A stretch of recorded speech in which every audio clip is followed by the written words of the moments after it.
Welcome back to another technical deep dive here in the Debug Zone. Today we're tackling a big question and breaking it down with insights from other users. Hopefully this clears up some misconceptions and helps you get the answer you need. So buckle up, stay a little curious, and let's jump right in.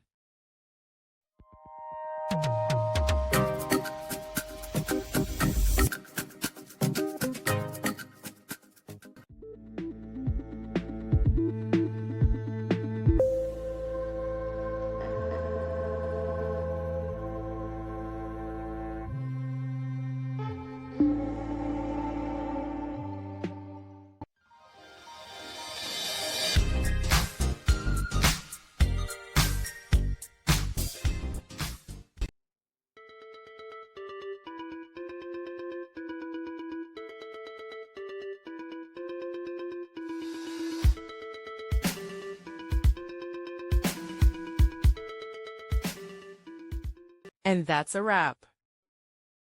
I hope you found the answer you were looking for. If you did, take a second to hit that subscribe button. It really helps out. And let me know in the comments which solution worked best for you. See you next time in the Debug Zone.